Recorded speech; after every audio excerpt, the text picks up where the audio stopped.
Y make in India, इसका reason क्या है? अगर इकोनॉमी को नुकसान है तो अल्टीमेटली हर चीज को नुकसान है। Economy is the main thing. What is your point of view regarding reverse engineering? Reverse engineering हर किसी को आनी चाहिए। कॉलेजेस में स्पेसिफिक कोर्स होना चाहिए रिवर्स इंजीनियरिंग को लेके। स्टैटकॉन एनर्जिया आज एक पावर इलेक्ट्रॉनिक्स कंपनी में समझूं, या किस तरह के प्रोडक्ट्स आप लोग टोटली डील करते हैं? B2C में तो लोग हमें सोलर इन्वर्टर कंपनी के नाम से जानते हैं, लेकिन हमारी आइडेंटिटी बेसिकली पावर इलेक्ट्रॉनिक्स है। हम लोग तो ये सोच रहे थे कि हाइड्रोजन फ्यूचर का प्रोजेक्ट है, but Statcon is already doing it. हाँ sir, Statcon and a lot of other companies are also doing it very very well. आपको नहीं लगता कि जैसे ही हम स्मार्ट ग्रिड्स की बात करते हैं तो ऑब्वियसली साइबर अटैक्स के लिए प्रोन हो जाती है कोई भी डिवाइस मान लीजिए या ग्रिड मान लीजिए? सर मैं तो I am always pro development. हर चीज़ हमेशा डेवलप होती रहनी चाहिए, मेरा यही मानना है। हमास और इजराइल का जब वॉर चल रहा था तो हमास ने कुछ सोलर के जो प्लांट्स हैं या ईएसएस के जो स्टेशंस हैं उनको ब्लास्ट किया था। क्या आपने भी वो न्यूज़ सुनी थी? बिल्कुल सर, हमास का जो बीपर फटा था बैटरी के साथ में, उन्होंने एक एक्सप्लोसिव की लेयर लगा दी थी एंड वो रिमोटली ट्रिगर करके ब्लास्ट हो गया हीट की वजह से। अब आप सोचिए, ये तो इतना छोटा सा डिवाइस था जिसने पूरी आर्मी को खत्म कर दिया हमास की। ईवी अगर कोई यूजर है तो उसको सोलर लगाने से क्या फायदा मिलेगा? तो अगर आपके यहाँ ईवी है तो आप सोलर लगाइए, आपको बहुत बेनिफिट मिलेगा। सो एक सोलर विलेज के नाम से एक टर्म सुनने को मिल रही है, व्हाट इज इट? अभी रिसेंटली 19 तारीख को भी एक न्यूज आई थी कि पूरा विलेज एक गुजरात में फुल्ली सोलर पे चलने लगा है। इसका मतलब नेट जितनी बिजली की रिक्वायरमेंट उस पूरे गांव की है, उससे ज्यादा वो जनरेट करके दे रहा है। गवर्नमेंट को क्या कर देना चाहिए जिसकी वजह से सोलर की जो एडेप्टेबिलिटी है वो और बढ़ जाए? सर सबसे बेसिक तो ये है कि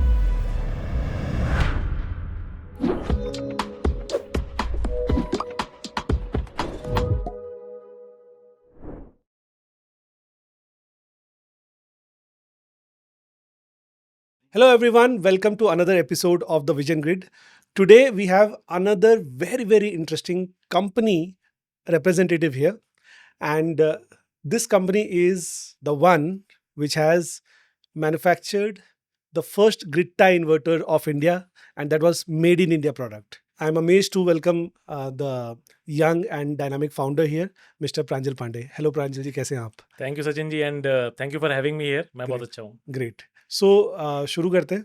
सो प्रांजल जी, कैसे ये जर्नी शुरू हुई? मैंने कुछ डाटा देखा और डाटा में मुझे समझ में आया कि 37 इयर्स ओल्ड आपकी ये कंपनी है and recently you have touched around 250 crore rupees of turnover. तो हाउ वाज द जर्नी? थोड़ा मुझे स्टार्टिंग से बताएं।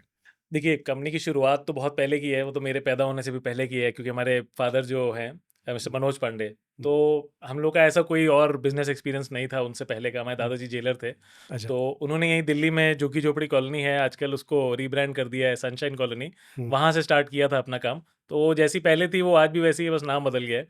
तो वहाँ पे वो और उनके पार्टनर ऊपर नाले के ऊपर रहते थे और पुलिस से खींच खींच के सामान ऊपर सेकंड फ्लोर पे ले जाके रिपेयरिंग का काम काफ़ी सारा करते थे, इलेक्ट्रिकल का। फिर उन्होंने धीमे धीमे उनको कई लोगों ने सपोर्ट किया, प्रोडक्ट आने लगे, बैटरी चार्जर वाले प्रोडक्ट से स्टार्ट किया एंड हम लोग इंडस्ट्रियल सेक्टर्स में काफ़ी तेज़ी से ग्रो किए। आज के टाइम पे 37 साल बाद सोलर की फील्ड में, पावर, डिफेंस, रेलवेज और अब हाइड्रोजन की फील्ड में भी पावर इलेक्ट्रॉनिक्स में मैं खुशी के साथ कह सकता हूँ कि एक अच्छा ब्रांड क्रिएट हो गया स्टैटकॉन एनर्जी का। Lovely, amazing. सो क्योंकि स्टैटकॉन एनर्जिया के बारे में बहुत सारे लोगों ने बहुत सारी बातें सुनी हैं, people know you, it's a fair name in the overall industry. तो कुछ चीज़ें जो कि मैं डायरेक्टली डिग आउट करना चाहता हूँ, जो भी आपके पास नॉलेज है अभी तक का, जो भी आपका एक्सपीरियंस है। मेक इन इंडिया के बारे में बहुत सारी चर्चा भारत में है और हमारे प्रधानमंत्री नरेंद्र मोदी जी चाहते हैं कि हम जो भी बनाए, जो भी यूज़ करें, वो इंडिया में मेक इन इंडिया हो, राइट? एंड स्टैटकॉन एनर्जिया एक ऐसी कंपनी है जो इसको भलीभूत रिप्रेजेंट कर रही है, मैं एक बोल सकता हूँ। तो मुझे समझना है कि वाई मेक इन इंडिया, इसका रीज़न क्या है? मतलब अगर मैं कोई चाइनीज़ प्रोडक्ट लेता हूँ, उससे जो इंपोर्ट करने की वजह से जो इकोनॉमी को नुकसान होता है वो मुझे समझ में आता है। इसके अलावा क्या नुकसान हो सकता है? सर देखिए, आपके लास्ट पॉइंट से मैं शुरू करता हूँ। अगर इकोनॉमी को नुकसान है तो अल्टीमेटली हर चीज़ को नुकसान है। Economy is the main thing. अगर हम एक सेकंड के लिए रिलीजन को साइड रखें तो अल्टीमेटली अगर इकोनॉमी ग्रो करेगी तभी देश ग्रो करेगा, तभी डेवलपमेंट होगा, तभी स्कूलिंग होगी, तभी लोग के पास अच्छा घर होगा। तो इकोनॉमी इज़ एवरीथिंग। मतलब हम लोग एक कैपिटलिस्ट सोसाइटी में ही, हम और आप सचिन जी दोनों ही उसका पार्ट है। Yeah. और जिस तरीके से बिजनेस ग्रो होगा उस तरीके से इकोनॉमी ग्रो होगी, उस तरीके से देश ग्रो होगा। मेक इन इंडिया बड़े छोटे से एग्जाम्पल से हम लोग समझ सकते हैं। आप एक इन्वर्टर ले लीजिए, एक इन्वर्टर बनाने को हमारे यहाँ पे कुल मिला के 400 लोग लगते हैं। आफ्टर सेल सपोर्ट इंक्लूड करके अगर मैं कहूँ, क्योंकि उसके सामान की प्लानिंग, डिज़ाइनिंग, सॉफ्टवेयर लिखने के लिए हम लोग बीटेक हायर कर रहे हैं, हार्डवेयर बनाने के लिए बीटेक बच्चे हायर कर रहे हैं, उसके नट बोल्ट कसने के लिए हम लोग आईटीआई से कई सारे लोग ले रहे हैं, हम लोग के डिप्लोमा होल्डर बहुत सारे हैं जो इंजीनियरिंग, प्रोडक्ट के अराउंड, प्रोडक्ट की लाइन सेटअप ये सब करते हैं। हमारे पास बहुत सारे लोग हैं जो और कम पढ़े लिखे थे बट हमारे यहाँ के जिन्होंने आईटीआई का सर्टिफिकेशन लिया, ये सब लोग मिल के क्वालिटी चेकअप करके पैकेजिंग होके एक ट्रक ड्राइवर आपके पास तक ला के उसने रखा। इस चेन में जितने भी लोग हैं, 400 लोग मैंने कहे, 400 लोगों के आप पर फैमिली 3 लोग भी मान ले टोटल, तो 1200 लोग डायरेक्टली इम्पैक्ट हुए कि वो इन्वर्टर किसी के घर पे गया, लगा, चला, आफ्टर सेल सपोर्ट मिली। और वहीं पे मैं अकेला एक ट्रेडर हूँ, मैंने आज अलीबाबा से एक इन्वर्टर मंगाया और मैंने किसी को डायरेक्टली दे दिया। एट मैक्स 1 2 3 4 5 लोगों से ज़्यादा इफेक्ट ही नहीं हुए पूरे सप्लाई चेन में। अब बाकी के लोग क्या करें देश में? और ये प्रॉब्लम आप देखिएगा, ये तो बढ़ती जाएगी, अनएम्प्लॉयमेंट वाली problem. We and you have to step up, MSMEs have to step up, big companies have to step up कि यार ये वैल्यू चेन में हम और ज़्यादा क्या ऐड कर सकें। तो मेक इन इंडिया का जहाँ पे टेक्नोलॉजी वाली तो चीज़ है ही है, जिस पे आई एम श्योर हम लोग दोबारा बाद में बात करेंगे, लेकिन ये इकोनॉमी का एस्पेक्ट तो इग्नोर किया ही नहीं जा सकता, वरना देश ही समाप्त हो जाएगा। मैंने रिसेंटली सुना था कि र्यूटर्स की एक रिपोर्ट थी, यूएस की जो इंटेलिजेंस एजेंसीज है उन लोगों ने कुछ स्विचेस फाइंड आउट किए प्रोडक्ट्स में, और वो स्विचेस जो थे वो डॉक्यूमेंटेड नहीं थे, एंड उनको जब रिवर्स रूट उनका चेक किया गया तो दे वर रूटेड टू, कम्युनिकेशन उनका रूटेड चाइनीज़ कंपनीज के पास में था, राइट। इसी से रिलेटेड किल स्विच के बारे में मैंने आपसे जब लास्ट टाइम डिस्कशन किया था तो आपने कुछ बताया था, तो उसके बारे में कुछ शेयर करिए ना, क्या चीज़ है ये? सर, किल स्विच का बेसिक फंडा है कि हमारे हाथ में कुछ चीज़ है ही नहीं। बाहर बैठा कोई भी हमारा एनिमी हो, हमारे से नॉन फ्रेंडली एक्टर हो, वो जब चाहे जहाँ चाहे वो हमारे इक्विपमेंट को बंद कर सकता है। इक्विपमेंट बंद करने का मतलब आपकी पूरी ग्रिड का फेलियर, इमीडिएट फेलियर। ये चीज़ अभी आपने स्पेन और पोर्चुगल में देखी, अलग कारणों से थी बट इस वजह से भी हो सकती थी। गुजरात में भी अभी एक मेजर पावर कट हुआ था क्योंकि रिन्यूएबल बहुत सारे डाले गए थे ग्रिड से, एंड ये प्रॉब्लम बढ़ती रहेगी। मतलब it is really easy to do. आप लिथियम की फील्ड में हैं सर, मैं सोलर की फील्ड में हूँ, आपको ही पता है रिमोटली सारे डिवाइसेस आज के टाइम पे मैनेज किए जा सकते हैं। जी।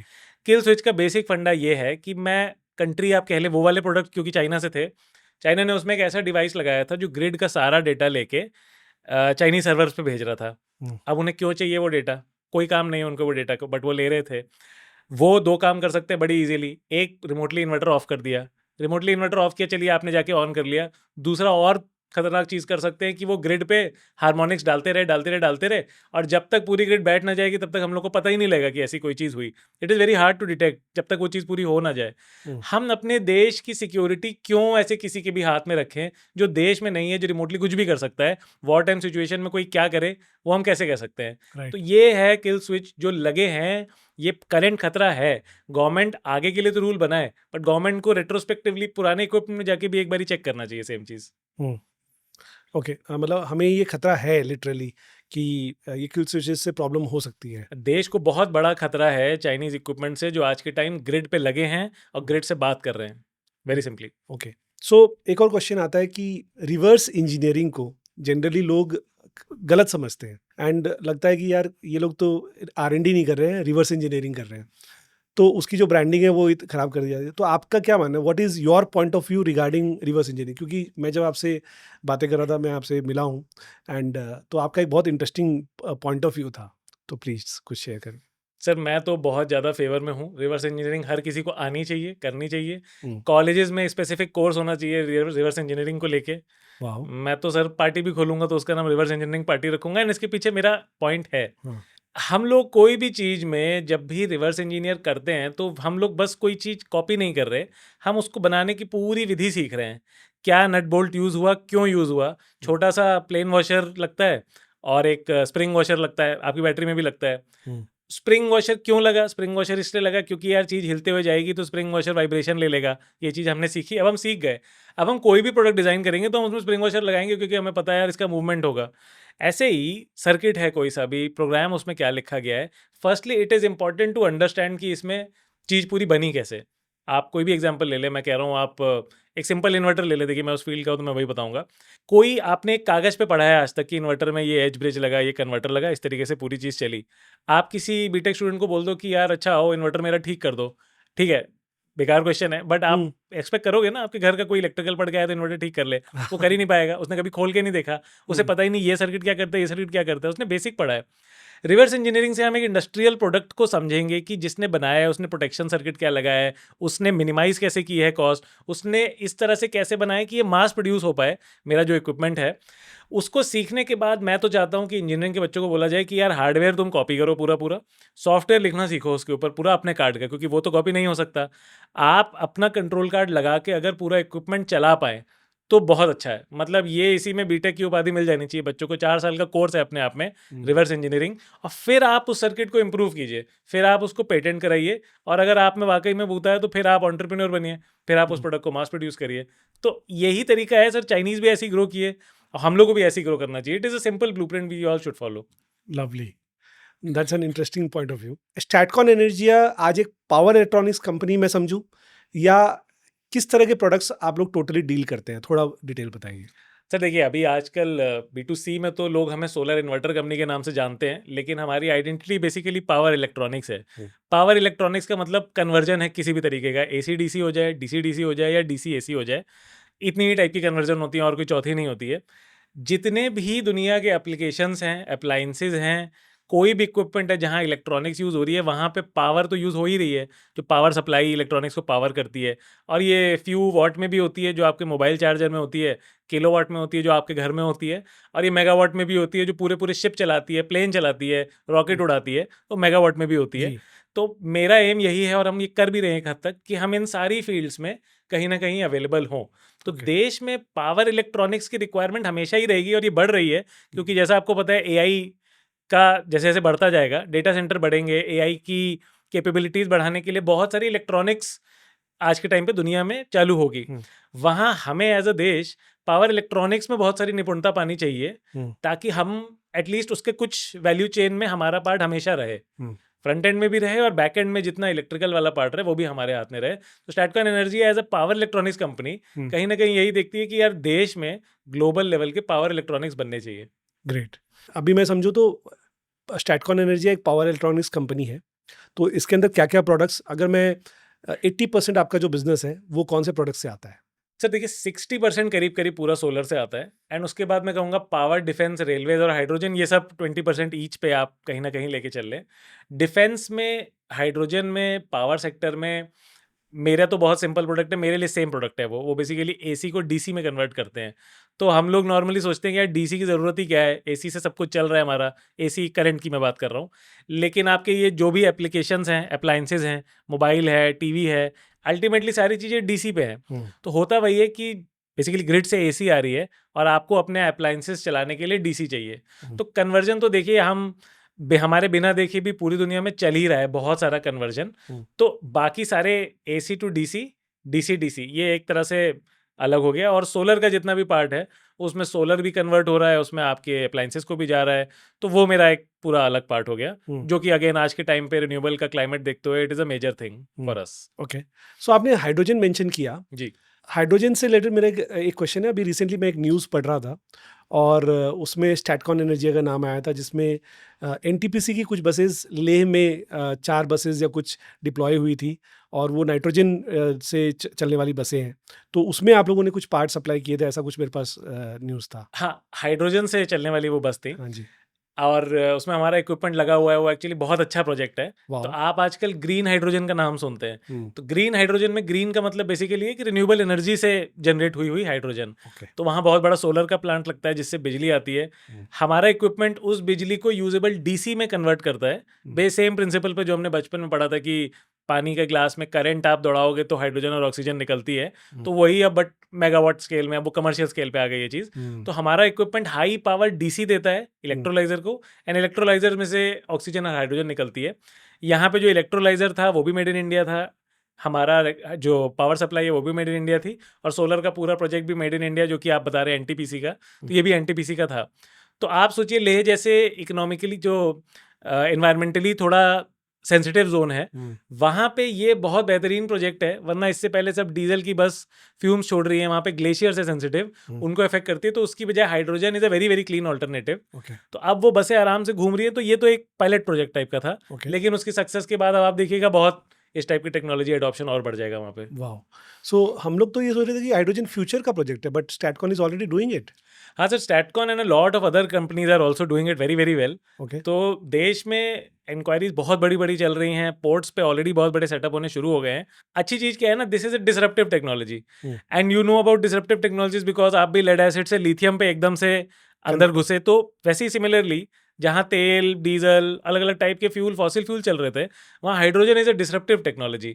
डिसरप्टिव टेक्नोलॉजी में देश का विजन ये है कि हम जल्दी दूसरे से पहले एक स्केल अचीव कर लें, जिससे हम वो कॉस्ट अचीव कर लें, जिसलिए पूरी दुनिया में हम लीडिंग सप्लायर ऑफ हाइड्रोजन बन पाएँ। तो ग्रेट। ये ऑलरेडी सरकार की बहुत बेहतरीन पहल शुरू हो चुकी है। सो इससे इज़ देयर सम स्कीम और सम जैसे मिशन चलाती है गवर्नमेंट, प्रधानमंत्री योजना काइंड ऑफ, तो इस तरह से कुछ है? उसका नाम उतना अच्छा नहीं है बट नेशनल हाइड्रोजन मिशन नाम से ही है। हाँ। उन्होंने पूरी अपनी ब्लूप्रिंट भी निकाला हुआ है, उन्होंने पीएलआई स्कीम भी इसकी निकाली हुई है। अच्छा। तो थोड़ा इसमें बड़ी कंपनीज ऑफ कोर्स ज़्यादा पार्टिसिपेट करती हैं, क्योंकि एक बड़ी अच्छी सी और सिंपल सी कैलकुलेशन है कि आप 1 मेगावाट का प्लांट बनाएं वर्सेस आप 20 मेगावाट का प्लांट लगाएं, तो आपकी हाइड्रोजन 1/4 कॉस्ट हो जाती है। हाँ। इसलिए बड़े ही प्लांट लग रहे हैं, इसलिए सब बड़ा ही खर्चा इसमें हो रहा है। तो जहाँ छोटे प्लेयर्स को भी इसमें काम करने का मौका मिलेगा, बट मुझे लगता है अराउंड 3-4 ईयर्स के बाद एटलीस्ट उसमें मौका मिलेगा। तब Great. तक तो ये बड़ी ईपीसीज ही लगेंगी। यस। सो मेरा एक पॉइंट ऑफ व्यू रहा है, जिसमें मैंने पिछले पॉडकास्ट में भी कहा कि चाइना ने जिस तरह से इलेक्ट्रिक व्हीकल इंडस्ट्री पर मास्टरी की, जी तो पहले उन्होंने एक डोमेस्टिक मार्केट को क्रिएट किया, एंड जैसे ही वो एक डोमेस्टिक मार्केट क्रिएट हुई, उसके बाद एक ह्यूज नंबर में उनके पास में डाटा कलेक्शन हुआ, फेलियर्स थे, फेलियर्स के बाद उन्होंने ठीक किया, उसी से मास्टरी आई। और वो मास्टरी आने के बाद में आज they are the leaders of electric vehicle industry of the world. And similarly मैं ये समझना चाह रहा था, जो शायद मुझे अभी आंसर मिल रहा है, कि hydrogen can be that technology wherein India can lead to the world. क्या मैं सही तरीके से सोच रहा हूँ? सर, बिल्कुल सही है। और आपकी मतलब इस टाइप की मुझे भी चाइना रिलेटेड कहानियाँ बहुत अच्छी लगती हैं। एंड इसी के बेसिस पे ही एक तरीके से आप देखें तो दुनिया सोच रही है कि हम यार कोई भी डिसरप्टिव टेक्नोलॉजी को किस तरीके से करें कि हम लीडर बन जाएं। तो हाइड्रोजन में भी इंडिया में ना बहुत कंड्यूसिव पॉलिसीज आज के टाइम पे आ गई हैं। एंड आप देखें तो उसमें आपको मजेदार चीज़ ये दिखेगी कि it is not just aimed at domestic production. उन्होंने ये स्कीम दे दी है कि आप पोर्ट्स पे, पोर्ट मतलब नेवल पोर्ट्स पे Okay. बड़े बड़े हब बना सकते हैं हाइड्रोजन के, ताकि आप वहीं हाइड्रोजन बनाएं और वहीं से टैंकर सीधा हाइड्रोजन लेके दूसरे देश के पास चला जाए। तो ये एक पारदर्शिता दिखाती है सरकार की कि यार दूर का सोच रहे हैं कि not just for domestic but policies सारी ऐसी हों कि हमारे पास इमीडिएट प्रोडक्शन रेडी हो।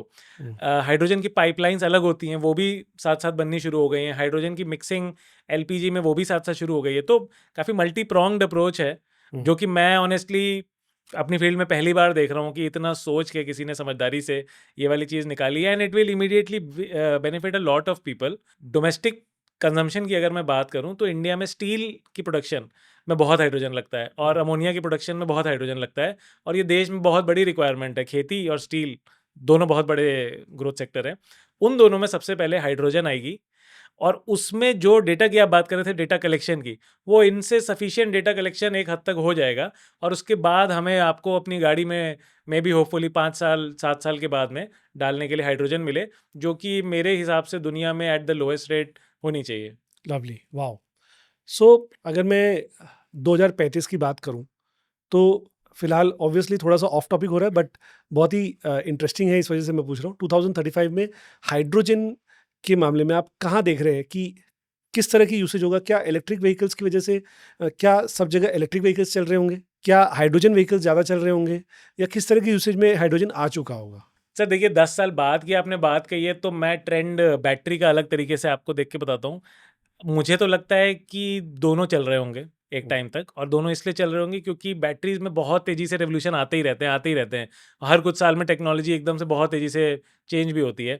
सोडियम आयन का हमारा आप नाम सुन ही रहे हैं। यस। सोडियम आयन स्केल पकड़ेगी और डेंसिटी अपनी बेहतर कर लेगी, तो वो आ ही जाएगी गाड़ियों के अंदर में। स्केल पकड़ के और सस्ती भी हो ही जाएगी। तो मैं इस तरीके से देख रहा हूँ चीज़ को कि या तो लिथियम के आगे कोई और बेहतरीन टेक्नोलॉजी आ जाए तो ईवी और तेज़ पकड़ेगी ग्रोथ। सोडियम आयन गाड़ियों के अंदर आ जाए तो और अच्छा हो जाएगा। और हाइड्रोजन, आपने 10 साल का जो पीरियड पकड़ा है आज से 2035 तक का, वो एग्जैक्टली सबके मन में वही पीरियड है कि यार 2035 तक जाके गाड़ियों के लिए हाइड्रोजन मिलनी स्टार्ट होगी। तो मुझे लगता है कि उससे एक आध साल पहले तक हाइड्रोजन रेडी गाड़ियाँ काफ़ी हद तक आने लगेंगी, जैसे जो आज ईवी का टाइम है। और 2035 तक फाइनली जाके वो वाइड स्प्रेड हो जाएगी। डीजल गाड़ियों का तो देखिए मुझे बहुत ज़्यादा स्कोप अब लगता नहीं है आगे, राइट। वो वैसे ही अपनी सरकार पीछे पड़ गई है, उसको बंद करा के ही रहेंगे, एंड वो होना भी चाहिए। ईवी किसी भी टाइप की बैटरी में और हाइड्रोजन बेस्ड कार, इनका परफॉर्मेंस भी कहीं कहीं गुना ज़्यादा बेहतर होता है डीसी गाड़ियों से। तो 2035 में आई एम वेरी होपफुल कि it will B 100% replaced either with EV और विद हाइड्रोजन। लवली। एंड बहुत ही इंटरेस्टिंग पॉइंट ऑफ व्यू है आपका। हम हर जगह स्मार्ट इलेक्ट्रॉनिक्स, स्मार्ट ग्रिड, हर जगह ये स्मार्ट वर्ड बहुत ऐड हो रहा है। आपको नहीं लगता कि जैसे ही हम स्मार्ट ग्रिड्स की बात करते हैं, तो ऑब्वियसली साइबर अटैक्स के लिए प्रोन हो जाती है कोई भी डिवाइस मान लीजिए या ग्रिड मान लीजिए, तो साइबर अटैक्स के प्रोन हो जाती है। तो उसके बारे में how are we preparing, where are we right now? क्या हमें स्मार्ट ग्रिड्स की तरफ मूव करना भी चाहिए या नहीं करना चाहिए, उसके बारे में मैं समझना चाहता हूँ। सर मैं तो I am always pro development, हर चीज़ हमेशा डेवलप होती रहनी चाहिए, मेरा यही मानना है। अब मैं पर्सनल ओपिनियन दे रहा हूँ, अगर कोई चीज़ स्मार्ट हो सकती है तो उसे स्मार्ट करना चाहिए हमको। अब हम इतना इतना रेडी हैं उसके लिए, तो इसका सिंपल सोल्यूशन ये है कि सर देखिए, आप कुछ भी कर लें, अगर किसी को आपसे दुश्मनी मोल लेनी है तो वो तो तरीके देखेगा ही आपको हराने के। It is our duty to be ready to face that. Smart devices हैं, हर स्मार्ट डिवाइस के अंदर एक एआई भी आज के टाइम पे आएगा, हर आएगा ही आएगा। जेनसन हुआंग एनवीडिया वाले का बड़ा सिंपल फंडा था कि हर टाइप की कंपनी अब दो पार्ट में हो जाएगी, एक फैक्ट्री जो प्रोडक्शन वाली है और एक एआई वाली फैक्ट्री उनकी, जो प्रोडक्ट को स्मार्ट बना रही है। केस इन पॉइंट टेस्ला की गाड़ी जैसे हो गए, तो एक गाड़ी बनाती है, एक एआई हैंडल करती है कंपनी। ओके। हर प्रोडक्ट में ना आज के टाइम आगे जाके वही हो जाना है कि एआई आपके हर डिवाइस में बहुत सस्ती तरीके से एआई डल जाएगी, जो लोकलाइज भी हो सकती है, कनेक्टेड भी हो सकती है। हमको एज अ देश सर देखिए, एआई पे, लोकल एआई पे काम करना ही होगा। लोकल एआई का मतलब ये नहीं है कि कुछ मतलब नेशनलिस्टिक आंसर देने लगे एआई एकदम से, या कुछ हमारी वर्जन ऑफ हिस्ट्री बताने लगे। मेरा वो कहने का मतलब नहीं है, purely from a security point of view. Yes. हमारी जो चीज़ें हैं वो कम से कम सच तो बताए, हमारी जो चीज़ें हैं वो डेटा देश के अंदर ही रहे। डेटा तो ऑयल है ना अगला, अब डेटा ही हम सारा दिए जा रहे हैं अपने गूगल, माइक्रोसॉफ्ट को, सब कुछ दिए जा रहे हैं। हम तो क्लिक भी सीधा ओके कर देते हैं जब भी वो आता है प्राइवेसी का। प्राइवेसी वाला स्टेटमेंट, सोचते भी नहीं है, सारा डाटा ऑलरेडी जा रहा है। आप सोचिए, आप हमेशा प्रोन हैं फिर स्मार्ट डिवाइसेस से। आपके बॉडी पे 4 डिवाइस होंगे, आपके आसपास 5 स्मार्ट डिवाइसेस होंगे जो हर टाइम ईव्सड्रॉप कर रहे हैं आपके ऊपर में। We have to protect ourselves as a nation, we have to protect ourselves. मेरा सिंपल कहना है, स्मार्टनेस भी आनी चाहिए, उस पर सिक्योरिटी लेयर भी लगनी चाहिए, और देश के अंदर ही इससे रिलेटेड एआई का सारी चीज़ें होनी चाहिए। केस इन पॉइंट, सरकार हमारी फील्ड में ऑलरेडी इस चीज़ को इम्प्लीमेंट कर रहा है कि जितने भी जो साइबर सिक्योरिटी वाली भी आपने बात की थी, तो उससे बचने का एक तरीका यही है कि देश से बाहर कोई डेटा ही ना जाए। जो भी डिवाइसेस कनेक्टेड है उन सबके सर्वर देश के अंदर ही रहें और देश के अंदर ही घूमें। तो ये एक तरीका है बचने का, और ऑफ कोर्स मुझसे ज़्यादा ज्ञानी लोग इसमें ऑलरेडी बहुत सारा काम कर चुके हैं, तो इसमें चल रही हैं बातें, लेकिन we have to be very very careful. Okay, great. जब आपने सिक्योरिटी की बात करी तो मैंने रिसेंटली एक न्यूज़ और देखी थी जिसमें थोड़ी सी बात आई थी कि हमास और इज़राइल का जब वॉर चल रहा था, तो हमास ने कुछ सोलर के जो प्लांट्स हैं या ईएसएस के जो स्टेशंस हैं उनको ब्लास्ट किया था। तो मुझे नहीं पता वो कितनी सच थी, तो क्या आपने भी वो न्यूज़ सुनी थी या? बिल्कुल सर, मैंने तो फोटो भी देखी है। हमास का जो बीपर फटा था वो तो एक चीज़ थी, वो या तो सिंपल पेजर था काइंड कि ऑफ। उसमें भी एक बैटरी के साथ में उन्होंने एक एक्सप्लोसिव की लेयर लगा दी थी, एंड वो रिमोटली ट्रिगर करके ब्लास्ट हो गया हीट की वजह से। अब आप सोचिए, ये तो इतना छोटा सा डिवाइस था जिसने पूरी आर्मी को ख़त्म कर दिया हमास की। उससे कहीं बड़ी चीज़ और भी हुई जो छुप गई थी थोड़ी सी, बट सोलर ईएसएस होता है, ईएसएस होता है basically energy storage device. Lithium की बैटरी लगी है, इन्वर्टर लगा है, दोनों कनेक्टेड है नेट से। आप बैटरी बनाते हैं, आपको पता है कि उसमें एक बीएमएस लगता है, BMS is meant to protect the battery, वो प्रोटेक्शन के सॉर्ट ऑफ लगा हुआ है। और हम इन्वर्टर पे भी बहुत सारा प्रोटेक्शन डालते हैं कि बैटरी को कैसे बचाना है, बैटरी आग ना पकड़े, बैटरी ओवरचार्ज ना हो, 2-3 लेयर ऑफ प्रोटेक्शन होती है। जब सारा ही ऑनलाइन है और कोई भी उसे कंट्रोल कर सकता है, तो it then becomes a bomb, it is a bomb. Simple है, आपने बैटरी को बोला कि यह सारी प्रोटेक्शन अपनी हटा दो, आपने इन्वर्टर को बोला कि चार्ज करते चलो करते चलो करते चलो, और वो चार्ज कर रहा है और उस पर भी हल्की एक्सप्लोसिव की लेयर पड़नी है, तो वो फटेगा ही। एंड दिस कितना एलिगेंट सोल्यूशन था, कितना सिंपल सोल्यूशन था, और एट द सेम टाइम कितना डरावना सोल्यूशन था, क्योंकि हम सबों के घरों में इन्वर्टर बैटरी होती है। हम लोग लोकल कंपनी से लेते हैं, local in the sense Indian company से लेते हैं, इंडियन कंपनी यहीं की है, हमें हमेशा भरोसा है कि यार देश की कंपनी है, चलो कुछ कर भी दिया गलत तो यही है ना, जाके गर्दन पकड़ लेंगे। आप बाहर की किसी कंपनी की गर्दन तो नहीं पकड़ सकते। इसलिए ना ये इतना बड़ा आई ओपनर था कि इसके बाद बहुत सारी मंथन हुए हैं सरकार के अंदर में, सरकार ने बहुत सारे स्टेप्स लिए हैं और आपको हमको बहुत जल्दी ये डेली लाइफ में दिखाई देने लगेगा कि साइबर सिक्योरिटी की बहुत सारी चीज़ें इंप्लीमेंट हो गई हैं, जो कि बहुत ज़रूरी था। जो हमास के साथ हुआ है वो दुनिया में कहीं भी हो सकता है, and we have to be careful against it. इसीलिए कहा जाता है कि science is boon and bane both the things, right? बिल्कुल सर, बल्कि मैं तो एक ये भी चीज़ कहना पाऊंगा, जो रिवर्स इंजीनियरिंग की बात हमारी हुई थी पहले, जो भी देश के अगर कुछ इंजीनियर्स हैं जो इस पॉडकास्ट को सुन रहे हैं, तो उनसे भी मैं यही कहना चाहूँगा कि यार बहुत लो हैंगिंग फ्रूट है, बीएमएस को पकड़ो, पूरा हार्डवेयर देख के ट्रेस करके निकालो और उसके ऊपर अपना सॉफ्टवेयर लिखो। It will be applicable to every kind of battery. आज आप लिथियम का बनाओगे, लिथियम का आपको इमीडिएटली ऑर्डर भी मिलने स्टार्ट हो जाएंगे अगर इंडस्ट्रियल प्रोडक्ट रेडी है। फिर आप सोडियम आयन का बनाइए, सोडियम आयन जैसी 50 और केमिस्ट्री आ रही है, सब आपसे लेंगी। BMS is a very good product to indigenise आज के टाइम पे। राइट। तो स्टैटकॉन ने भी कुछ बीएमएस डेवलप किए हैं, ऐसा मेरे को सुनने को मिला है। सर हम बहुत सारी ऐसी अच्छी कंपनीज के साथ काम कर रहे हैं जो अपना बीएमएस लेके आई हैं। ओके। तो एक मुझे एक और एंटरप्रेन्योर से भी बात चल रही थी, तो उनसे बात करके एक अच्छी चीज़ दिमाग में बैठ गई है कि जो कोई चीज़ बना रहा है, let us encourage them more. हम हर कोई क्यों, हम तो इन्वर्टर कंपनी है, आप बैटरी कंपनी है, मेरे भी हित में है कि बैटरी कंपनी तो और बड़ी हो। बैटरी कंपनी इतनी बड़ी हो कि देश में 6 एकदम मेगा जाइंट बैटरी कंपनीज बन जाएं, जो कि हमेशा मुझे भी बेस्ट प्राइस मिल जाए, कस्टमर को भी बेस्ट प्राइस मिल जाए, रादर देन उसकी जगह हम लोग लड़ाई करते रहते हैं। किसी ने 4 रुपये हमारे कम नहीं किए तो हमें लगता है हम अपनी बैटरी कंपनी खोल लें। तो अब मैं भी I am very convince by that argument. मैं उससे भी धीमे धीमे साइड हटके यही चाह रहा हूँ कि सब लोग जो भी हैं उनको और बिजनेस दो, उनको और बड़ा करो, ताकि हमें भी और एंड कस्टमर को भी अल्टीमेटली फायदा मिले। व्हाट अ नोबल थॉट, जी what a noble thought, great. Okay, so साथ साथ में जब हम बैटरीज की बात कर रहे हैं तो मैंने ये ऑब्जर्व किया है मार्केट से कि स्टैटकॉन एनर्जी का स्पेशली जो इंटरेस्ट है वो अब लेड एसिड बैटरी में शायद पहले भी कम ही था, और अभी तो पूरा का पूरा शिफ्ट हो रहा है लिथियम बैटरीज में। तो lead acid batteries versus lithium batteries के बारे में कुछ शेयर करें, पॉइंट ऑफ व्यू आपका। सर देखिए, अगर residential customer point of view से मैं बोलूँ, मैं तो इसी इंडस्ट्री का हूँ, तो डेली हम लोग तो देखते हैं कि ये बैटरी की इशू आया, कहीं और इशू आया। फिर भी मैं भी अपने घर की लेड एसिड बैटरी में पानी नहीं डालता हूँ टाइम से, और वो हमेशा ख़राब होती है, फिर बाद में आके हम लोग उसे ठीक करते हैं। जब मेरे जैसा आदमी जो डे इन डे आउट यही काम करता है वो नहीं डालता, तो मैं किसी से एक्सपेक्ट नहीं करता कि आप भी पूरा टाइमर लगा के रखो कि हर 3 महीने में जाके मैं अपनी बैटरी की सर्विस कर रहा हूँ। बल्कि एक और फ़नी चीज़ बता दूँ आपको, बीच में मैं एक दिन किसी के यहाँ गया भी था, तो वो पानी उबाल रहे थे, तो मैंने क्या हो गया? तो कह रहे यार वो बैटरी में डालना है ना, वो साफ़ पानी डालना होता है। तो मैंने कहा नहीं, ये नहीं होता है साफ़ पानी का मतलब कि आप कीड़े मार के डाल रहे हैं। तो लोगों को ना नॉलेज भी नहीं है, एंड आई डोंट एक्सपेक्ट कि इतना कोई साइंटिफिक हो कि डिस्टिल्ड वाटर लेके आए बैटरी में डालने के लिए। Lithium on the other hand ना हर तरीके से ज़्यादा अच्छी है, आपको कुछ नहीं करना है उसमें, बैटरी बस लगी है and it is working and it will work for 5 years, for 10 years also. आज के टाइम पे बहुत अच्छी बैटरी आ गई हैं, दीवार पे माउंट हो जाती हैं या छोटी सी जगह में रख दी जाती हैं, कोई फ्यूम्स नहीं निकलती हैं उससे जो लेड एसिड में निकलती हैं, कोई भारी नहीं है बहुत ज़्यादा कि आपको ज़मीन पे ही रखना है पूरे टाइम, स्पिलेज का कोई दिक्कत नहीं है। 3500 साइकिल की बेयर मिनिमम वाला आता है जो सेल, और 6000 साइकिल तक का आता है। अब आप 3500 साइकिल की बैटरी भी पकड़ लें, डेली एक बार लाइट जा रही है और लाइट आ रही है, तो फिर भी आपका ऑलमोस्ट 10 साल के लिए आपकी बैटरी चलेगी। तो it is in all the way, हर तरीके से आज के टाइम पे वी शुड बी लुकिंग कि यार हम लोग लोगों को पुश कर पाएँ, बता पाएँ, नॉलेज दे पाएँ कि ये लिथियम आपके लिए हर तरीके से ज़्यादा अच्छी बैटरी है। मैंने भी अपने यहाँ रिप्लेस करा ली है, और हम लोग भी जिनसे मिलते हैं हम उनको कन्विंस कर ही लेते हैं। तो लिथियम मैं देख रहा हूँ कि बहुत वाइड एडॉप्शन हो गई है। तो I am 100% team lithium. Lead acid भी जाती है, ज़्यादा लेड एसिड ही जाती है, बट बस क्योंकि सस्ती है। बट आप 5 साल के पीरियड में देखेंगे तो हो सकता है लेड एसिड बैटरी 2 बार या 3 बार भी चेंज हो जाए, लिथियम आपकी एक बार भी चेंज नहीं होगी। तो it makes perfect sense. Lovely, nice.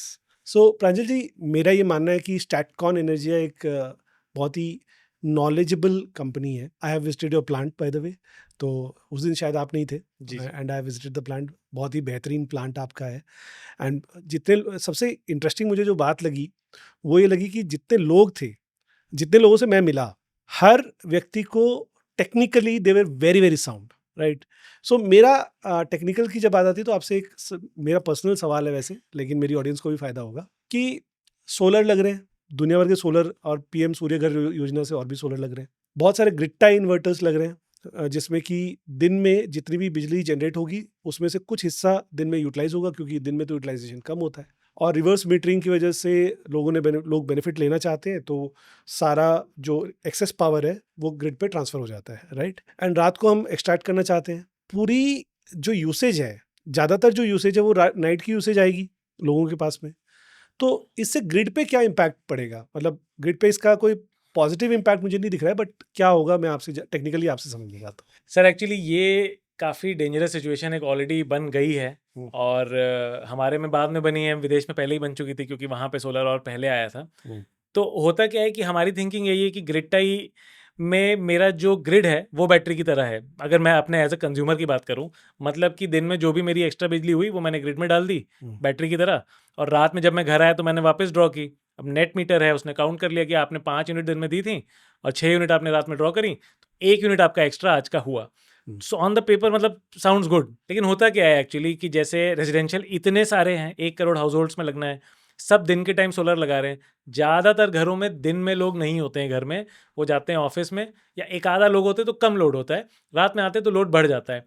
अब आप ये सिचुएशन देखें कि on a full India wide level या पूरे डिस्कॉम लेवल पे ग्रिड में दिन में एकदम से लोड कम है और आप ग्रिड के ही इंफ्रास्ट्रक्चर पे उन्हीं को बिजली बेच रहे हैं जो कि उन्हें जबरदस्ती खरीदनी भी पड़ रही है, जबकि कोई है नहीं यूज़र। तो एक उनके लिए बड़ी खतरनाक सिचुएशन हो गई। रात में एकदम से बहुत सारे लोग ड्रॉ कर रहे हैं, इसका मतलब वो अपनी ओवरऑल कैपेसिटी भी कम नहीं कर सकते क्योंकि उन्हें पता है रात में तो लोग यूज़ करेंगे ही बहुत ज़्यादा। इस वजह से वो क्या करेंगे, वो थोड़ा सा बिजली का रेट बढ़ाएंगे। जैसे ही उन्होंने बिजली का थोड़ा सा रेट बढ़ाया और लोग कहेंगे यार ये सोलर ही लगवा लेते हैं, इससे अच्छा तो यही बढ़िया है। कंपनीज कहने लगेंगी हम भी यार सोलर पे आ जाते हैं, बिजली का रेट बढ़ रहा है। अब ये बेस्ट पेइंग कस्टमर्स हैं डिस्कॉम के लिए, डिस्कॉम और रेट बढ़ाएगा और लोग कहेंगे अरे यार बगल वाले ने सोलर लगाया हम भी लगा लेते हैं। तो क्या है, लोग सोलर लगाते रहेंगे, डिस्कॉम रेट बढ़ाता रहेगा और ओवरऑल घूम के ये यूटिलिटी डेथ स्पाइरल के अंदर चला जाएगा कि ग्रिड कोलैप्स हो जाएगी, जब दिन में सारे लोग ग्रिड में बिजली डाल रहे हैं और रात में सारे लोग ड्रॉ कर रहे हैं। ये प्रॉब्लम का बहुत अच्छा ही कहूँगा हमारे लिए, तो पाकिस्तान में बहुत बड़ी दिक्कत इसकी चल रही है। ओके। पाकिस्तान ने बड़े बड़े कॉन्ट्रैक्ट साइन कर लिए हैं अपने एनर्जी प्रोड्यूसिंग कंपनीज के साथ में कि आप जितनी भी बिजली बनाओगे हम लेंगे। लोग उतने नहीं अफोर्ड कर सकते तो लोगों ने थोड़ा थोड़ा सोलर लगाना स्टार्ट किया तो उन्होंने रेट बढ़ा दिया, फिर लोगों ने सोलर लगाया तो उन्होंने और रेट बढ़ा दिया, करते करते अब कुल मिला के बस वही लोग ग्रिड में बिजली यूज़ कर रहे हैं जो अफोर्ड नहीं कर सकते सोलर लगाना, और उन्हीं को सबसे ज़्यादा हाई चार्ज भी लग रहा है बिजली विभाग से। तो ये सिचुएशन देश में ना आए उसके लिए जहाँ सूर्यघर योजना स्कीम तो बहुत अच्छी है, बट वहाँ स्टोरेज का और अडॉप्शन होना चाहिए, बैटरी बेस्ड इन्वर्टर और बढ़ने चाहिए, ताकि कभी कभार ग्रिड को जब बिजली चाहिए तो आप हाइब्रिड इन्वर्टर के थ्रू उल्टा भी बिजली डाल सकें, और जब उनके पास रिक्वायरमेंट कम है कि यार बहुत ज़्यादा बिजली हो रही है, कोई यूज़र ही नहीं है, तब आप बिजली ले भी पाएँ। तो ये 2 वे रहना चाहिए, सिर्फ 1 वे नहीं रहना चाहिए। नाइस। प्रांजल जी, जब आप किसी भी कंपनी को ग्रो कर रहे हैं, जी। राइट, तो राइट मैन पावर का मिलना बहुत ज़रूरी है और रिटेन करना भी एक बड़ा चैलेंज है आज के दिन में, मेरा ऐसा मानना है। फिलहाल आप जब आप मैन पावर को कंपनी के अंदर लेके आते हैं तो क्या चीज़ें होती है जिनको आप देखते हैं? व्हाट स्किल लेवल पे आप क्या देखते हैं, माइंडसेट लेवल पे आप क्या देखते हैं, और क्या आपको man power ready man power मिल जाती है? First question. And second question ये है कि उनको रिटेन करने के लिए आप क्या करते हो, या टैलेंट को डेवलप करने के लिए क्या आप कुछ अपनी कंपनी में करते हैं? सर देखिए, जो नए जितने भी लोग आते हैं वो सब अपने अपने तरीके से एक लेवल पे होते हैं, लेकिन हमें आपको पता है कि यार हमें अपनी कंपनी में इस टाइप के लोग चाहिए, क्योंकि हर कंपनी का एक कल्चर होता है। जैसे हमारी कंपनी का कल्चर बहुत सिंपल है कि यार बहुत ज़्यादा हार्डवर्क, मतलब ये बड़े मैं देसी तरीके से कह रहा हूँ कि ना लगे रहते हैं। आप हमारे कभी भी स्टैटकॉन के लोगों से मिलोगे, आपको लगेगा ना सुबह से शाम तक भी रोक लो तो लगे हैं, संडे को भी कहीं भेज दो तो भी लगे हैं। तो it is a good culture to have, I feel. इस कल्चर में ढाला जा कैसे जाए किसी को, ये एक है अपने आप में केस स्टडी। बट मेरा सिंपल फंडा है कि जिस दिन फर्स्ट डे आता है पर्सन, उसको फर्स्ट डे से ना आप भारी भरकम काम देते हैं, आदमी का कैरेक्टर समझ में आ जाता है। अगर कोई बहानाबाजी बना के बाहर निकलने लगता है तो मैं समझ जाता हूँ कि ये कंपनी में ज़्यादा टाइम चलेगा नहीं। एट द सेम टाइम अगर कोई एफर्ट अच्छा लगाता है, कोई दिख रहा है आपको कि एटीट्यूड अच्छा है उसका, तो वो चल जाएगा हमारी कंपनी में, that I am sure about.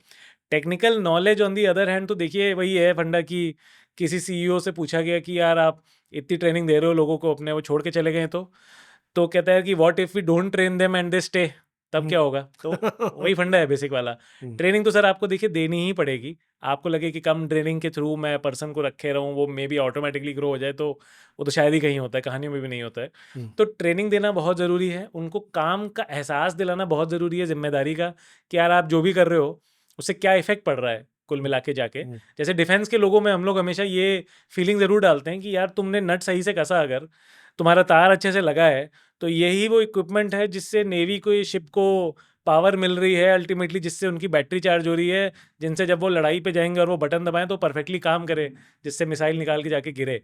तो एक फंडा ये भी था कि जॉन एफ कैनेडी ने जब नासा में गए तो उन्होंने एक बंदा झाड़ू लगा रहा था, तो उससे पूछा कि तुम क्या करते हो यहाँ पे, या तुम क्या कर रहे हो यहाँ पे, तो उसने कहा कि sir I am helping to put a man on the moon. तो वो चीज़ अगर आप अपनी कंपनी में डाल पाएँ, जो कि हम लोग भी, मैं ये नहीं कहूँगा हमेशा 100% सक्सेसफुल होते हैं, तो मतलब that is the biggest thing you can do as the leader of a company, कि आपके लोग वो कॉमन गोल के पीछे लेके चल रहे हैं। अब बाकी सर जहाँ तक नए लोगों को रखने की बात है, नए लोग हर रूट से आते हैं। आपको एकदम फ्रेशर में भी बहुत अच्छा पर्सन मिल जाएगा और आपको बहुत एक्सपीरियंस में भी पर्सन वो बात नहीं लगेगी। तो मुझे लगता है हर कंपनी को अपने ज़रूरत के हिसाब से हायर करना चाहिए। ज़रूरी नहीं है कि कोई एमएनसी में बहुत अच्छा काम कर रहा हो तो आपकी कंपनी में आके फर्स्ट डे से परफॉर्म कर लेगा। उनके बल्कि चीज़ें और बढ़ जाएँगी कि अरे मैं कॉफ़ी मशीन नहीं है, लाटें नहीं मिल रही। तो वो सब ना आप हमें आपको पता है, लेकिन कई बार एचआर को नहीं पता होता। आई होप एचआर भी हाँ, इस चीज़ से थोड़ा-सा सीखे। राइट। किसी भी बिजनेस को आगे बढ़ाने के लिए डीलर्स और डिस्ट्रीब्यूटर्स का एक बहुत की रोल रहता है। हालांकि अगर मैं अभी मेरा करंट बिजनेस बात करें तो मेरा अभी 80% बिजनेस जो है वो ओईएम से आता है, जी। राइट, और 20% मेरा जो बिजनेस है वो डीलर्स एंड डिस्ट्रीब्यूटर्स से आता है।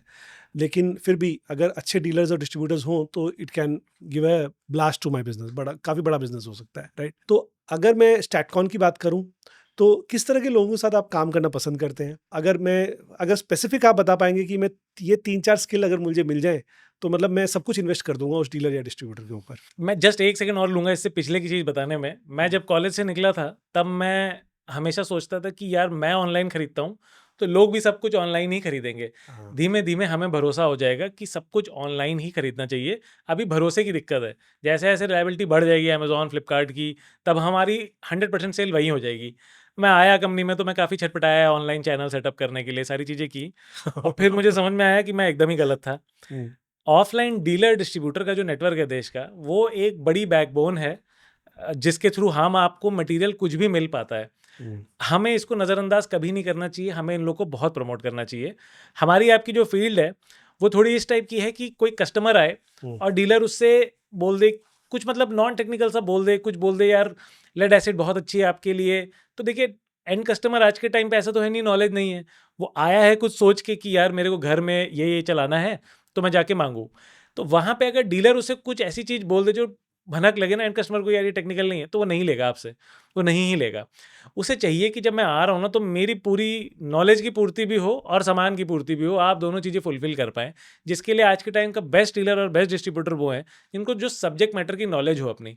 जो आप शहर का बंदा आए उनके पास में और कहे मुझे सोलर चाहिए, तो वो बता पाए आपको ग्रिड टाई सोलर चाहिए। और थोड़ा टियर 2 का बंदा है तो उसे वो कहे आपको हाइब्रिड विद स्टोरेज चाहिए। तो अगर वो ये बता पाए, अगर वो बता पाए कि नहीं यार आप 10 क्यों ले रहे हो, 10 किलो आपको चाहिए नहीं, 10 केवीए, आपका तो 7 केवी में हो जाएगा, आप 7 केवी दीजिए, मेरे पास वो पड़ा हुआ है। तो वो that is the distributor I want, that is the distributor the end customer wants. And वहीं पे मैं अपना पूरा ध्यान, सारे सेमिनार सब मैं उसके साथ कराना चाहूँगा, जो ये पैशन रखता हो एक तरीके से हमारी फील्ड के टुवर्ड्स, वो बहुत कमा लेगा, वो हमारे आपसे ज़्यादा कमा लेगा। सही है। वो मैं चाहता हूँ कि ना ये फर्स्ट जनरेशन वाले थोड़े से कम लोग इसमें हैं। सेकंड जनरेशन जो बच्चे पढ़ के आए ना बाहर से, उनमें मुझे वो ड्राइव दिखती है कि वो ना अपने छोटे सेटअप को भी देख इस तरह से रहे कि यार मैं इसकी भी फ्रेंचाइजी खोल लूँ, मैं 10 जगह इसका भी आउटलेट खोल लूँ। वो पैशन ही तो चाहिए देश में। Right, exactly. तो that is what I love. So अगर मैं अभी तक की बात करूं, मैं आपसे मिला, मैं आपके प्लांट में गया हूं, एंड जिस तरह की टर्नओवर, जिस तरह के लोग, मेरे ख्याल से करंट जो मैन पावर की स्ट्रेंथ है वो अप्रॉक्सीमेटली 400 लोग हैं। जी। तो 400 लोग, 400 लोग एक कंपनी में काम कर रहे हैं। तो मुझे पोटेंशियल आपकी कंपनी में बहुत हाई नज़र आता है, राइट। मुझे लगता है कि it can reach a very good turnover, right, may be 3 times और 4 टाइम्स। और करंटली आप एक एक्स टर्नओवर कर रहे हैं, तो आपको क्या लगता है कि करंटली गैप्स कहाँ हैं और क्या कुछ करने से आप अपने टारगेट्स पे को रीच कर पाएंगे? सर देखिए, टर्नओवर ऑनेस्टली अगर टर्नओवर की आप बात करें, हम्म, टर्नओवर बढ़ाने के तो बहुत तरीके होते हैं। हम्म, हम लोग ने एज अ कंपनी ये डिसाइड किया था कि पहले let us concentrate on the products. Hmm, products एक बारी सारे बन जाए ना, टर्नओवर ऑटोमेटिकली आ जाएगा। हम्म, आप देखिए बहुत सारी कंपनीज के जो 1000 करोड़ की हैं, ब्रॉडली इन्वर्टर वगैरह उनके हमसे थोड़े से कम ही हैं, पर उनकी टर्नओवर बढ़ जाती है क्योंकि पैनल भी जाता है साथ में, बैटरी भी जाती है, बहुत सारे एक वैरायटी ऑफ ट्रेडेड प्रोडक्ट साथ में जाते हैं, which is good for them. हम लोग का बेसिक फंडा ये था कि यार let us arrive at all of the product first, let us B India's number 1 inverter company, hmm, everything else is secondary. मुझे दिखता है कि एज एंटरप्रेन्योर्स हम लोग कई बार रेवेन्यू को इसलिए चेस कर रहे होते हैं क्योंकि बैंक वाले ने बोला है कि अच्छा अगले साल कितना टारगेट है, 20% नहीं ग्रो हो रहे अब, तो फिर हम कहते हैं अच्छा नहीं 25 ग्रो कर रहे हैं, फिर हम उसको अचीव करने में लगे रहते हैं पागलों की तरह फॉर नो रीजन। हम लोगों का पहला दायित्व है कि we should be profitable so that we can reinvest the money in more R&D, then become more profitable, then more R&D. R&D लगातार अगर हम कर रहे हैं, नए प्रोडक्ट्स आ रहे हैं, I honestly consider that to be a well enough successful company. Revenue अपने आप आ जाएगा सर, रेवेन्यू की ना उतनी टेंशन नहीं है, क्योंकि बहुत सारी हमारी ऐसी चीज़ें फैल गई हैं जो बस करेक्ट टाइम का वेट कर रही हैं। हाइड्रोजन का प्रोडक्ट इज़ रेडी, जैसे ही हाइड्रोजन का प्रोडक्ट लगना शुरू होगा वी विल नीड 2 और 3 factories to cater to that much amount. क्योंकि हमारा सिंपल सा फंडा, एक बड़े कंपनी से यही बात हो रही थी, उन्होंने कहा आप कितना रेक्टिफायर बना लेते साल का, हमने कहा 20 मेगावाट, कह रहे हैं हमको 200 मेगावाट पर मंथ चाहिए, तो आपको बढ़ना पड़ेगा। तो हमें भी लगा शायद हमें में कमी है, बट अब टाइम सही आ रहा है तो हम लोग एक्सपैंड कर रहे हैं वैसे ही रिसेंटली। तो इसीलिए as entrepreneur I am okay with the kind of revenue are making. Of course हम लोग ज़्यादा कर सकते हैं, अब लग भी रहे हैं, बट अगर आप प्रॉफिट कमा के ना एक एंड ऑफ द डे पे आप अच्छे प्रोडक्ट डिलीवर कर पा रहे हैं तो बहुत अच्छी बात है। सो आपके लिए मोर सेटिस्फाइंग ये है कि आप प्रॉब्लम फ्री प्रोडक्ट्स को डिलीवर करें एंड कंपनी प्रॉफिटेबल हो, that is more meaningful for you. बिल्कुल बिल्कुल, मतलब आप सोचिए ना, हम लोगों के लिए जब पहली बार 3 किलोवाट का ग्रिड टाइड इन्वर्टर बना, उससे पहले सब मीटिंग्स में यही होता था कि नहीं देश में तो बन ही नहीं सकता। हम लोग बड़ा इरिटेट होते थे, लोग हमसे भी कहते थे तो आप क्यों नहीं बना रहे हो, हमने कहा यार सही बात है हम क्यों नहीं बना रहे हैं। फिर हम लोगों ने एक प्रॉपर टीम वगैरह सेटअप की, उनको ट्रेनिंग दी, उनसे बहुत कुछ सीखा, उनके अराउंड बहुत सारे लोग दिए, एंड आज के टाइम बन गया 3 किलोवाट। अब जब 3 किलोवाट बन गया तो 5 भी बन गया, 5 बन गया तो अब 10 आ रहा है, 10 आ गया तो 100 भी आ ही जाएगा जल्दी। तो अब वो डर खत्म हो गया कि लोग नहीं कहते थे कि अरे नहीं नहीं यार ये चीज़ तो चाइना से ही मिलती है। ये आज के टाइम डिस्प्लेज के लिए लोग अभी भी कहते हैं कि डिस्प्ले तो चाइना से ही आता है, और जिस दिन जो बना देगा ना वो एकदम खत्म हो जाएगा। वो एक ज़बरदस्ती की हमने ग्लास सीलिंग बना रखी है, उसे ब्रेक करना है। तो हमें काफ़ी मज़ा आता है इन चीज़ों में, प्रॉब्लम्स में। देखिए रेवेन्यू अपने आप आ जाएगा, इस साल we are expecting good growth, उसके अगले साल उसकी डबल ग्रोथ ये हो ही जाएगी, तो we are quite happy that. Great, great to know. So Pranjal ji, I belong to EV industry, तो मुझे बताइए कि ईवी अगर कोई यूज़र है तो उसको सोलर लगाने से क्या फ़ायदा मिलेगा? सर उसको वही फ़ायदा मिलेगा जो उसको बिना ईवी के भी सोलर से मिलेगा, विच इज़ बेसिकली फ्रीडम मिलेगी उसको, एक तरीके की एनर्जी रिलेटेड फ्रीडम मिलेगी। मैं उसी ख्यालात का हूँ कि ना पहले तो था एटलीस्ट कि कहीं भी घुसता था तो लाइट जल रही है तो बंद कर दिया, एक्स्ट्रा फैन चल रहा है तो बंद कर दिया, गाड़ी चला रहे हैं तो पता है कि यार लंबा जाम है तो शीशे खोल लिए कि एसी ना चलाएं, फालतू में वेस्ट होगा। तो ना एक बैक ऑफ द माइंड हमेशा ना बना रहता है कि यार कुछ वेस्टेज हो रही है, वेस्टेज हो रही है, वेस्टेज हो रही है। ऐसे हमारे घर में ज़्यादातर पापा लोग होते हैं, मैं थोड़ा पहले ही हो गया उम्र में। लेकिन ना क्या होता है कि जब सोलर लगा लिया, मेरे घर पे सोलर लगा है 6 किलोवाट का, जब सोलर लगा लिया तो अब मैं सब कुछ ऑन रखता हूँ, घर में सब कुछ मेरा चल रहा होता है, एसी फुल ब्लास्ट पे ही चलता है, हमेशा सोलर पे चलता है, क्योंकि मुझे पता है कि मेरी एंड ऑफ द डे में बिजली ज़्यादा ही प्रोड्यूस हो रही है। 6 किलोवाट काफ़ी सोलर होता है घर में लगाने के लिए, और वो आराम से हमारा बिजली का बिल ऑलमोस्ट नेग्लिजिबल के अराउंड आता भी है, विद स्टोरेज वाला लगा रखा है। जब हमने देखा कि यार ये ऑलरेडी अच्छा चल ही रहा है और बैटरी भी है दिन में जो पूरा चार्जिंग ले लेती है, 2 डबल बैटरी सिस्टम लगाए लिथियम का, तो फिर मैंने कहा यार ईवी भी ले लेते हैं, एक्स्ट्रा बिजली बनी रही है, खर्चा करने की ज़रूरत ही नहीं कहीं पे, और बिजली ये भी फ्री हो जाएगा, ऑलमोस्ट जो डीजल का बिल आता है वो इसके थ्रू फ्री हो जाएगा ईवी में। तो फिर मैंने टाटा की नेक्सॉन ईवी मैक्स ली। अब डेली बस शाम को जाके, बहुत ज़्यादा दिन में चलानी नहीं होती, बहुत ज़्यादा चलाई तो 80-90 किलोमीटर चला ली एक दिन में, आके आप लगा दीजिए। दिन की सोलर से चार्ज हुई जो बैटरी होती है वही एक तरीके से मेरी गाड़ी को ईवी को चार्ज कर रही है। तो मैं इसी तरीके से दूसरे लोगों से भी जिनसे मिलता हूँ, आइदर सोलर वाले होते हैं या ईवी वाले होते हैं, दोनों ही एक दूसरे के लिए बहुत अच्छी जोड़ी बना के बैठे हैं।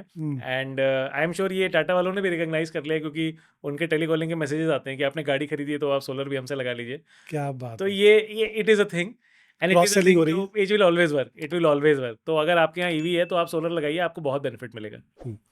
ओके, सो गवर्नमेंट भी काफ़ी काम कर रही है एंड तो मुझे मेरा पहला सवाल ये है कि पॉलिसी वाइज आप इंडियन गवर्नमेंट से क्या एक्सपेक्ट करते हैं कि गवर्नमेंट को क्या कर देना चाहिए जिसकी वजह से सोलर की जो एडाप्टेबिलिटी है वो और बढ़ जाए? सर सबसे बेसिक तो ये है कि भारत में ना ग्रिड टाई की उतनी रिक्वायरमेंट नहीं है। हम लोग को बैटरी को थोड़ा प्रमोट करना चाहिए। बैटरी को प्रमोट करने पे again coming back to the first point, कि जब चाइना ने इतनी सारी बैटरियां लगाई, इतना सारा ईवी लगाया, तब उन्हें उसका बहुत सारा डेटा मिला कि हाउ टू इम्प्रूव इट। या सेम चीज़ होगी कि जो हमारे मैन्युफैक्चरर्स हैं उनको भी दिखेगा कि यार एक बहुत बड़ी मार्केट एकदम से खुल गई, सरकार प्रमोट कर रही है लिथियम बैटरी को, उससे हम लिथियम में और अगेन सिमिलर टाइप की टेक्नोलॉजीज में और तेज़ी से बढ़ा सकते हैं अपनी R&D को। तो मैं चाहूँगा सरकार से कि जो ये सेम स्कीम है उसमें उन्होंने दे भी रखा है ऑलरेडी, हाइब्रिड का प्रोविज़न है। आप हाइब्रिड और बैटरी पे थोड़ी सी सब्सिडी और दे दें, ताकि सामने वाली पब्लिक का यार कि बस थोड़ा ही एक्स्ट्रा में मुझे बैटरी बेस्ड सिस्टम मिल जा रहा है। हम्म, इससे फ़ायदा क्या होगा, आपके घर में आप एक तो इंडिपेंडेंट हो सकते हैं ग्रिड से, ग्रिड हम्म, नहीं भी है तो भी आप पावर्ड अप रहेंगे, आपको कोई फ़र्क ही नहीं पड़ रहा। सेकेंडली, आगे जाके यही चीज़ें वर्चुअल पावर प्लांट की तरह काम कर सकती हैं, हम्म, जो आज के टाइम पे टेस्ला कर रहा है ऑस्ट्रेलिया में, हम्म, कि आपके पास मान लीजिए 10 यूनिट की बिजली आपके बैटरी में स्टोर हो सकती है, आपने 4 यूनिट ग्रिड के लिए रखी है, डिस्कॉम के लिए, 6 यूनिट अपने बैकअप के लिए रखी है। इसका मतलब दिन में कभी भी डिस्कॉम आपको एक कमांड देगा कि यार 40% मुझे आप दे दो, एकदम से लोड बढ़ रहा है ग्रिड पे, आप दे दो। आपने दिया, डिस्कॉम वाले आपको ज़्यादा रेट पे बिजली का पे करेंगे आपके बिल में। हम्म, और जहाँ पे उनका लीन लोड चल रहा है, कोई है ही नहीं ग्रिड में लेने वाला, वहाँ वो आपको कहेंगे तो आपको सस्ते में बैटरी चार्ज करने को मिल जाएगी। तो आपका एक स्टेशनरी डिवाइस रखा है, वो भी आपके लिए डेली डेली कमा रहा है पैसे, डिस्कॉम के लिए लोकल बिजली जनरेट हो जा रही है, तो ये विन विन सिचुएशन है। और एक्चुअली यही वो स्मार्टनेस जो हम ग्रिड में कहते हैं, यही वो स्मार्टनेस लेके आएगी चीज़। लवली, तो इसमें सब्सिडी मिलेगी तो बहुत फ़ायदा है। ग्रेट। एंड सो रिसेंटली हमने कुछ ALMM के बारे में सुना, जिसमें अप्रूव्ड लिस्ट ऑफ वेंडर्स अगर पैनल्स में तो हैं, तो उसमें भी कुछ चेंजेस हो रहे हैं, तो उसके बारे में कुछ शेयर करें। अब मतलब अच्छी खबर है ये एक्चुअली हम सबके लिए। ओके। जैसे ALMM मॉड्यूल मैन्युफैक्चरर्स के लिए एक अप्रूव्ड लिस्ट है, वैसे ही एक अप्रूव्ड लिस्ट इन्वर्टर मैन्युफैक्चरर्स के लिए भी आ रही है। तो आप देखें, अगेन ये एक अच्छी पॉलिसी का निशान है कि बहुत सारे स्टेप्स अनकनेक्टेड जो दूसरे को लगे वो लिए जा रहे हैं, जिससे ओवरऑल चीज़ बेहतर होगी। Case in point cyber security. आपकी approved list of module inverter manufacturer जब आएगा, इसका मतलब सरकारी विभाग से, BIS से कोई आपकी फैक्ट्री आके विजिट किया है, उसने आपकी R&D फैसिलिटी देखी है, उसने देखा है कि आप एक्चुअली बना रहे हैं कि नहीं, आपका सॉफ्टवेयर मेड इन इंडिया है कि नहीं, आपका सर्वर मेड इन इंडिया है कि नहीं, तब उन्होंने आपको एक तरीके से लिस्ट में अप्रूव किया है। Okay. At the same time cyber security के लिए अलग अलग जगहों पे अलग अलग पॉलिसी इंप्लीमेंट हो रही है, तो कोई भी चीज़ आइसोलेशन में नहीं हो रही। ये सारी चीज़ें इस पॉइंट ऑफ व्यू से की गई हैं कि पहली बात, हमारी स्कीम ना कोलैप्स हो जाए। देश में सफिशिएंट कैपेसिटी है मॉड्यूल की भी, इन्वर्टर की भी, तो सरकार भी संतुष्ट है कि यार स्कीम नहीं कोलैप्स होगी। और दूसरा, सिक्योर तरीके से हमारी पूरी स्कीम चल सकती है। तो मुझे उम्मीद है, ये कल की एक्चुअली अनाउंसमेंट है, प्रहलाद जोशी सर ने की है, और होपफुली जितनी जल्दी हो जाए उतना हम लोग भी अपनी फैसिलिटीज रैंप अप करें। Lovely, amazing. सो एक कॉन्सेप्ट मोदी गवर्नमेंट में स्पेशली जो मैंने सुना है अभी, और जिस मतलब सोलर के मैंने मतलब मोदी जी को जो बार बार बात करते सुना है, वो electric vehicle, hydrogen cars and hydrogen की यूसेज, एंड इसके अलावा सोलर के बारे में बहुत बात करते हुए जो मतलब न्यूज़ में और हर जगह सुनने को मिलता है। एक कॉन्सेप्ट जो सुनने को मिल रहा है वो मोदी जी का खास ध्यान होता है विलेजेस पर खास तौर पे, राइट? सो एक सोलर विलेज के नाम से एक टर्म सुनने को मिल रही है, व्हाट इज इट? तो ऑडियंस के लिए कुछ शेयर करिए। सर सिंपली वर्ड है, जो कह रहा है वही है। बेसिकली विलेज, अभी रिसेंटली 19 तारीख को भी एक न्यूज़ आई थी कि पूरा पूरा विलेज एक गुजरात में फुल्ली सोलर पे चलने लगा है। इसका मतलब नेट जितनी बिजली की रिक्वायरमेंट उस पूरे गांव की है, उससे ज़्यादा वो जनरेट करके दे रहा है। हर घर में नेट मीटर लग गया है, हर घर में सोलर लग गया है, हर घर अब एक नेट जनरेटर ऑफ इलेक्ट्रिसिटी हो गया है, क्योंकि अब बिजली विभाग से वो पैसा कमा सकते हैं, क्योंकि नॉर्मली घरों में बिजली का लोड थोड़ा कम होता है। बट आप देखें ये कितनी बड़ी चीज़ है, आप अगर उसको देखें कि हमारे मन में था कि गाँव है, गाँव में अभी भी बच्चे लालटेन पढ़ रहे होंगे, कहीं सोलर लैंटर्न से पढ़ रहे होंगे, चलो, बट कम बिजली में पढ़ रहे होंगे, साधन नहीं होंगे। बट गाँव बदल रहे हैं, आप सोचिए पूरा पूरा गाँव सोलर पे चल रहा है। हमारे यहाँ पे कोई अपार्टमेंट नहीं है आज के टाइम पे जो पूरा सोलर पे चल रहा है, बट पूरा पूरा गाँव सोलर पे चल रहा है, और मेरे हिसाब से वो इंडिया का फर्स्ट सोलर विलेज है। ओके। तो ये न्यूज़ अपने आप में बड़ी रेवोल्यूशनरी है। बट ये हमारा सौभाग्य है कि आज के टाइम पे हम और आप ये न्यूज़ देख के आगे बढ़ सकते हैं, क्योंकि ये चीज़ हमारे लिए रेगुलर हो गई है। बट ये अपने आप में इतनी बड़ी चीज़ है। और नॉट जस्ट यहाँ पे, मैं दो और जस्ट छोटी छोटी चीज़ों का नाम लेना चाहूँगा। एक कंपनी और है, दो माइक्रोग्रिड कंपनीज है जिनके साथ काम करते हैं, एक यूपी बिहार में काम करते हैं और एक नागालैंड में काम करते हैं। दोनों लोग पूरे पूरे गाँव को इलेक्ट्रीफाई करते हैं यूजिंग सोलर, बैटरी एंड बस, एंड बाकी फिर ग्रिड भी नहीं है, अपनी पूरी ग्रिड बना के पूरा चलाते हैं। आप सोचिए, लोकल लाइवलीहुड उसी बिजली से चल रहा है। वेल्डिंग वाले लोग सब उन्हीं से बिजली लेते हैं, चाय वाले लोग भी उन्हीं से बिजली लेते हैं अपनी मिक्सी चलाने के लिए, कोई और इलेक्ट्रिकल इक्विपमेंट चलाने के लिए। तो ये सोलर के द्वारा ही पॉसिबल था। जो रेवोल्यूशन जो हम पढ़ते थे किताबों में कि सोलर से गाँव गाँव बिजली पहुँचेगी, वो अब पहुँच गई है, और हम ही आप पहुँचा रहे हैं, और हमारा बड़ी खुशी की बात है हमारे लिए ये चीज़ में। Great, lovely. It's a great thing. Okay, मैं एक चीज़ शेयर करना चाहता हूँ कि जितने भी लोग आज तक विजन ग्रिड के पॉडकास्ट पर आए हैं, वो सारे मेरे पर्सनल कॉन्टैक्ट से आए हैं। मतलब मुझे मार्केटिंग करने की वजह से या किसी को रैंडमली रीच आउट करने की वजह से मेरे पॉडकास्ट में कोई नहीं आया। एंड इसमें से मैं ये नहीं बोलता कि सारी कंपनियां 100% जेन्यून है, नहीं है, बट क्लोज रही हैं, मेरे क्लोज हैं। एंड स्टैटकॉन स्पेशली अगर मैं बात करूं तो मतलब this is one of my favourite companies I should say, right. तो मैं आपकी कुछ 2 या 3 प्रोडक्ट्स जो कि जिन्होंने बहुत अच्छा परफॉर्म किया है, जिसमें आपने फेलियर सक्सेस ऑलरेडी आप देख चुके हैं, वो कौन से 2-3 प्रोडक्ट्स हैं, आप प्लीज़ मेरे ऑडियंस के लिए बताएं। अच्छा देखिए, नंबर 1 तो ग्रिड टाइड इन्वर्टर है। हम्म, ग्रिड टाइड इन्वर्टर इसलिए बहुत अच्छा है, बहुत कम फेलियर होता है क्योंकि वो प्रोडक्ट ही ऐसा है, उसकी टेक्नोलॉजी ऐसी है। वो ग्रिड के साथ भी चलता है, उसमें कोई लोड कनेक्टेड नहीं होता, तो एनीवे उसमें फेलियर कम हो जाते हैं। हम्म। दूसरे की मैं बात करूँ जो मेन प्रॉब्लम कितने प्रोडक्ट किलोवाट वाला कनेक्शन? देखिए, सबसे ज़्यादा 3 किलोवाट गया है क्योंकि पीएम सूर्यघर योजना में वो ज़्यादा ओके। लगता है। सेकंड अगर मैं कहूँ, हमारा एक नया प्रोडक्ट है बट वो बहुत अच्छा है और वो बहुत कम फेलियर रेट वाला जो प्रोडक्ट है, दैट इज़ एक बॉक्सर हाइब्रिड इन्वर्टर है। पूरा इंडिजिनाइज्ड हाइब्रिड इन्वर्टर है जो हमारे यहाँ पे ही लगता है, विद लिथियम लगता है। उसमें हाइब्रिड इन्वर्टर और ऑफ ग्रिड इन्वर्टर जब भी मैं बात करता हूँ ना, तो वो मेरा फंडा वही है कि इन्होंने ना पूरी दुनिया का बोझ अपने ऊपर उठा रखा है। ये ग्रिड की भी सारी वेरिएशंस में हमेशा ऑनलाइन रहना होता है। आप कैसा भी इस पे लोड लगा लेते हैं, उनको ऑनलाइन रहना होता है।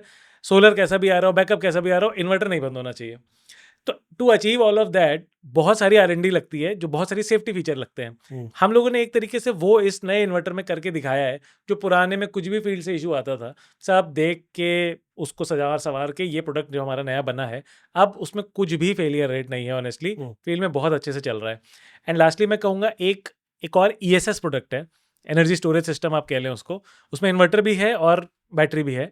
उसमें 0.35 0.4 टाइप % का ही फेलियर है, जो कि अगेन मुझे लगता है अवॉइडेबल है, उसको ज़ीरो पे लाया जा सकता है। बेसिक फंडा क्या है कि उसमें एसी भी चलेगा, उसमें आपका घर का मोटर भी चलेगी, सब कुछ चलेगा। एलिथियम उसका नाम है, एलिथियम ESS नाम है। उसमें सब कुछ चलना है।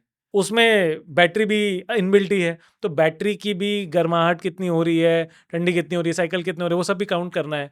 बट एक टेक्नोलॉजी, प्रूवन टेक्नोलॉजी जो इसमें लगाई गई है, वो अब इतनी बढ़िया चल रही है हम्म, कि आप सोचिए 3.2 किलोवाट आवर 3 केवीए के इन्वर्टर के साथ भी मिलके आपके 1.5 टन का इन्वर्टर एसी 2 घंटे से ज़्यादा चला रही है। तो होता क्या है, मतलब जो अच्छी चीज़ क्या है इन सारे प्रोडक्ट्स में, फेलियर तो कम है ही है। कस्टमर को मे बी इनिशियली लगे कि यार 2-3 हज़ार रुपये ज़्यादा खर्चा करने पड़ रहे हैं लिथियम के नाम पे या किसी के नाम पे, बट जब वो लग गया है कस्टमर के यहाँ से, तो बहुत ही बेहतरीन फीडबैक उनसे मिलता है कि अरे हमें तो लगा ही नहीं था इतना अच्छा चल जाएगा, अरे सब कुछ ही डाल दिया हमने तो इसके ऊपर में। तो I am very happy with the performance of these 3 products. बाकी प्रोडक्ट भी अच्छे हैं, बट इसमें कंज्यूमर का जब सामने से आता है फीडबैक, फीडबैक आता है। बिना मांगे खुद से दे रहे हैं, तो we know it's a good product. Lovely. So क्योंकि मैं लिथियम इंडस्ट्री से हूँ, तो इसमें कुछ ऐड कर दूँ बिल्कुल, कि बिल्कुल। वारंटी लेड एसिड बैटरी से ज़्यादा मिल रही है, जी, राइट। सेकंड पॉइंट इज़ कि डिस्टिल वाटर डालने का झंझट खत्म है, इट्स बिल्कुल। मेंटेनेंस फ्री है। और जो वेट ऑफ द बैटरी है, अगर मैं एक 150 एएच की लेड एसिड बैटरी लूँ, तो एसिड के साथ में 60 केजीज़ के आसपास का वेट आता है, बिल्कुल सर। 55 टू 60 केजीज़ का। जबकि इसका सिमिलर बैकअप जो है वो 100 एएच की बैटरी से मिलता है, बिल्कुल। एक बैटरी में। एंड 100 एएच की जो बैटरी है वो मेरे ख्याल से 12.5 किलो के आसपास का सारा वेट आता है। सर 100 एच की बैटरी तो सबसे ही अच्छी बैटरी है। आप उसे 48 वोल्ट 100 के लें या 51.2 वोल्ट 100 एच के लें, हुँ, मेरे हिसाब say that is the ideal rating for your home. आप ओके। एक 5 केवी का इन्वर्टर लगा लें, ऑफ ग्रिड या हाइब्रिड। आप एक 5 किलोवाट आवर की लिथियम बैटरी है। बैटरी लगा लें, आपका 1.5 टन का एसी भी चलेगा और आप घर का बाकी सारा का सारा लोड उस पे डाल दें। वाओ! तो वो एक आपको ज़्यादा सोचने की ज़रूरत नहीं है, भैया 5 केवी का इन्वर्टर, 5 किलोवाट आवर की बैटरी दे दो, काम खत्म आपका। बस सोलर भी 5 किलोवाट लगा लो या छत के हिसाब से कम लगा लो, आपका काम खत्म। It will take care of everything. Great. तो सचिन जी, आपने तो काफ़ी सवाल मुझसे पूछ लिए, एक सवाल मेरा भी बहुत पूछने का जी, मन कर प्लीज़, रहा है प्लीज़, आपसे। प्लीज़। आप एक बिज़नेस सरनेम वाली फैमिली से तो हैं ही हैं, हाँ, अग्रवाल, गर्ग, जैन, हम एक्सपेक्ट करते हैं कि ये हमेशा बिज़नेस में ही होंगे। तो मैं आपके बारे में भी थोड़ा जानना चाहता हूँ कि ये फैमिली के पीछे ये बिज़नेस स्टार्ट हुआ कैसे? थोड़ा-सा आप प्लीज़ बताएँ मुझे। Okay. So business in the sense कि मैंने ज़िंदगी में कभी जॉब नहीं करी, राइट? सो 4th स्टैंडर्ड मुझे याद है, जितना मैं अगर मैं बहुत ही पास्ट में जाऊँ, तब पापा मुझे बैंक भेज देते थे, राइट? कि कोई डीडी अगर आया है, तो उसका चालान आपको फ़िल करना है और चालान फ़िल करके डीडी आपको अटैच करना है, अटैच करके आपको बैंक में जमा करके आना है। ये सारा काम मैं इंडिविजुअली कर लेता था 4th स्टैंडर्ड में। और 4th स्टैंडर्ड के बाद ग्रेजुअली 7th 8th स्टैंडर्ड में जो पापा की दुकान थी, वो मैं पूरी की पूरी सँभाल लेता था। अब यूजुअली लोग क्वेश्चन पूछते हैं कि अग्रवाल्स मतलब कैसे इतना अच्छा बिज़नेस कर लेते? तो हमारे घर में जो पूरा माहौल है, वो अच्छा होता था अगर दुकान पे बिक्री अच्छी हुई है। माहौल अच्छा नहीं होता था अगर दुकान पे बिक्री अच्छी नहीं हुई है। क्योंकि दाल-रोटी वहीं से चलती थी और वो पूरी हर चीज़ को ड्राइव वहीं से होता था। जी, मतलब अगर दिवाली अच्छी जाएगी, अगर काम अच्छा है, दिवाली अगर ओके ओके जाएगी, वैसे तो दिवाली दिवाली अच्छी गई है जी जब पेरेंट्स के साथ रहे। तो ये सब चीज़ें हुई। 8th स्टैंडर्ड तक आते आते मैं कंप्लीट बिजनेस को हैंडल कर पाता था कि अगर 3 दिन तक पापा कहीं बाहर जा रहे हैं तो मैं उनका एक बिजनेस था वो मैं पूरा हैंडल कर लेता जी था। जी इंटरेस्ट ये था कि जब 10th पास करी तो मैंने सोचा कि मैं एमबीबीएस करूँगा। 12th पास करी तो मैं एमबीबीएस तो ज्वाइन नहीं कर पाया, साइंस नहीं ले पाया था, तो मुझे कॉमर्स मैंने लिया। कॉमर्स लिया तो पहले मैंने सोचा था कि मैं आईआईएम से मैं एमबीए करना चाहता हूँ, वो नहीं कर पाया। मतलब मुझे कुछ कुछ रिस्ट्रिक्शंस थी, कुछ चीज़ें लाइफ के साथ साथ चेंज भी होती गई। तो लेकिन वो ज़ील जो थी ना, वो आज तक मरी नहीं है। मतलब तो जी जी जो एक ज़ील थी कि बिज़नेस ग्रो करना है, बड़ा बिज़नेस बनाना है, तो मैंने सीए जॉइन किया। सीए में मैंने इंटरमीडिएट क्लियर किया। सीए फाइनल का फर्स्ट ग्रुप मैंने क्लियर किया और फाइनल के बाद उसके बाद मैं मेरे पढ़ाई से डिटैच हो गया। मतलब मुझे पढ़ने का मेरा मन नहीं किया उसके बाद। एंड समटाइम्स आज मुझे फ़ील होता है कि अच्छा हुआ कि मैंने वो पढ़ाई नहीं करी। तो ग्रेजुअली पहले मैंने ज्वेलरी के बॉक्सेस बेचे। एक अच्छा टाइम था करोल बाग में किसी के साथ में काम कर रहा था। वो करने के बाद में पापा ने बोला कि आओ हमारे साथ काम करो। मैंने कहा नहीं, मुझे अपना कुछ करना है। तो थोड़ा मैं बोलूँगा कि बेवकूफ़ी थी, लेकिन उससे सीखा बहुत। ग्रेजुअली मैंने बैटरी का बिज़नेस जॉइन किया। तो लेड एसिड की बैटरी का बिज़नेस जॉइन किया था। तो ऑलरेडी एग्जिस्टिंग ब्रदर का बिज़नेस था, छोटा था। जब मैंने जॉइन किया तो हम लोग दोनों ने मिलके उसको काफ़ी बढ़ाया। तो माइक्रोटेक का, एक्साइड का, लुमिनस का डिस्ट्रीब्यूशन किया हमने पहले। तो हम लोग ग्रेजुअली धीरे-धीरे करते-करते इंडिया के one of highest selling distributors बन गए। हम लोग बैंगलोर शिफ्ट हो गए थे काफ़ी साल पहले। तो वहीं का ये बिज़नेस था। वो बिज़नेस हम लोग लेके गए। ज़िंदगी में हमने सोचा नहीं था। 12वीं में हम ये प्रे करते थे भगवान से, भगवान एक बार फ्लाइट में तो बिठा दे। और एक टाइम अब ऐसा आता है कि हम भगवान से कहते थे कि भगवान इतना फ्लाइट में नहीं, इतनी प्रेयर नहीं थोड़ा करी। ट्रेन से भी चल रहे हाँ, हाँ, तो मतलब लास्ट ईयर की मैं अगर बात करूँ तो मैंने 40 फ्लाइट्स ली थी। तो मैं परेशान हो गया था कि भाई इतनी फ्लाइट्स मुझे नहीं लेनी है। तो वो बिज़नेस हमने 165 करोड़ रुपीज़ का बिज़नेस हमने खड़ा किया था। अच्छा वाह वहाँ खड़ा किया। 500 डीलर्स को एक प्रोग्राम में लेके गए थे। हज़ारों थाउज़ेंड्स डीलर्स थे जिनको हम लगभग मंथ ऑन मंथ बिलिंग हम लोग कर रहे थे। एक अच्छा टाइम ऐसा भी था। बैटरीज़ में रहे और ग्रेजुअली फिर 2020 के आसपास एक हीट फ़ील होनी चालू हो गई थी कि लेड एसिड बैटरी में मार्जिन नहीं मिल रहे थे और हम लोग we were searching for something कि क्या किया जाए, क्या किया जाए। तो चाइना विज़िट किया और लिथियम के बारे में धीरे-धीरे पता चला। जितने लोग दिल्ली थे, हम लोग बैंगलोर थे, काफ़ी लोग दिल्ली में थे, वो लोग बोलते, "भाई लिथियम कुछ नहीं कर रहे हो क्या?" मैंने कहा, "हमें अब पता ही नहीं है लिथियम क्या होती है, तो हम कैसे काम करेंगे?" तो लेकिन फिर धीरे-धीरे चाइना विज़िट किया तो ये समझ में आया कि हाँ, this is a doable business है। जी जी तो उसमें बिना किसी नॉलेज के साथ में एंटर किया। ग्रेजुअली आज के दिन में अगर मैं टोटल टीम की बात करूँ तो 160 प्लस लोगों की टीम है टोटल और ठीक-ठाक टर्नओवर बिल्डअप कर रहे हैं अभी। एंड आज मैं नोएडा में हूँ। I have shifted myself to Noida. Sumit takes care of Bangalore business, me and Rajesh ji take care of north business. तो हम लोग अभी ये कर रहे हैं एंड लुक्स लाइक कि हम we have burnt all our boats. हमारे पास दाल रोटी आएगी तभी इसी बिजनेस से आएगी और अगर मक्खन आएगा तो वो भी इसी बिजनेस से आएगा। तो इस बिजनेस को ग्रो करना, बड़ा करना, यही एक ज़ील आज के दिन में है। सो दिस इज मैं इसीलिए कह रहा था कि आपके यहाँ लोगों को काम करने में मुश्किल होगी क्योंकि आप लोगों ने सब कुछ कर रखा है तो you will expect the same but great to hear जितना भी आपने बताया and wish you the best of luck thank you, thank you. I think lithium में आप लोग को बहुत जल्दी एक बहुत बढ़िया नाम सुनने को मिलेगा और बहुत मास ब्रांड के तौर पे जी, this is red on thank you. And best of luck to you and Rajesh ji also thank you so much Anjali. And मैं एक्सपेक्ट करता हूँ, मतलब मैं दिल से ये चाहता हूँ कि जो कंपनीज टेक्निकली साउंड हैं ऑलरेडी एंड एक अच्छा प्रोडक्ट डिलीवर करने की इच्छा रखते हैं। कुछ प्रोडक्ट्स, कुछ कंपनीज मैंने देखा है कि व्हाट दे वांट इज़ कि कुछ भी हो प्रोडक्ट, मार्केटिंग करो, मार्केटिंग करो, मार्केटिंग करो and they want to just market the product. तो अगर कुछ कंपनीज ऐसी हैं जो जिसका फोकस ये है कि हम राइट प्रोडक्ट मार्केट में दें, तो स्टैटकॉन एक ऐसी कंपनी है, मैं ऐसा मानता हूँ, Statcon Energia. And I wish you all the best for your growth and everything. Thank you very much thank you very much.